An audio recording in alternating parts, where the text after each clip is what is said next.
Hey guys, welcome to Everyday Guitarist, where we demo everyday gear for everyday guitarists. Today we're talking about the 65 amp Ventura.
First of all, guys, if you haven't subscribed, please do so. I'd really appreciate it.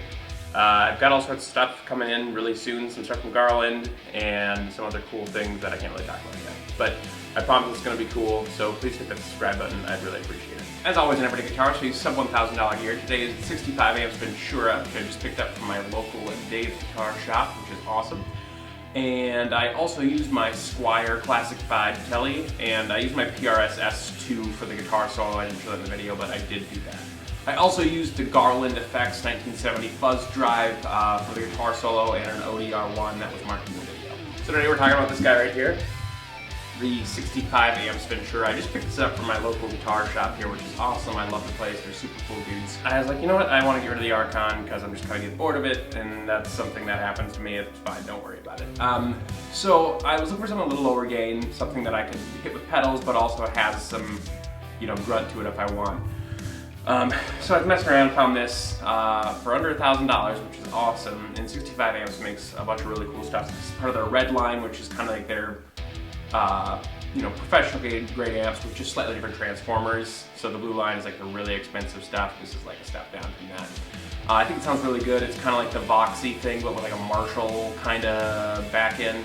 It's got an EF86 tube, like an AC15. And then it has a 12 AT7 gain stage that you can kick in. You get some really Marshall-y grind out of it, which is really cool. I used that on the video. I marked it. It sounds really, really good for like mid-gain tones, and then you hit it with an overdrive and it just explodes, and it's awesome.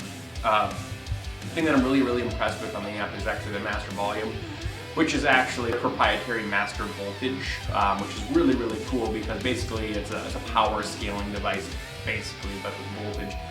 So you can run the amp at very, very quiet volumes and then end up, with tons of gain, and it sounds really, really good throughout the whole range. I also love the styling. Honestly, 65 amps does such a good job with their like royal blue Tolex with the cream thing. It just kind of gets me. I love that kind of stuff, but looks really, really good. And the controls are super simple. It's basically a volume, a tone, master voltage / volume, and then there's a bump switch, which is, I want to say it's a 10 dB boost. I'm not positive, don't quote me on that. And then a gain stage switch, which switches into 12 AT7 for more gain. Runs a 6v6 power tube, which is really cool. I like that. You don't see that. Most of these lower wattage amps you see running EL84s, and I think the 6v6 is just a grossly underutilized tube in the power section of small amps because I think it sounds really, really good. So if you're looking for like Voxy tones with a Marshall grind, and you're looking to spend about $1,000, a little less than that. These aren't made anymore, but they sound awesome. Check them out, the 65 amps Ventura. So guys, thanks for watching. I really, really appreciate it. I love doing these kind of things, so hit the subscribe button, and then I'll talk to you later.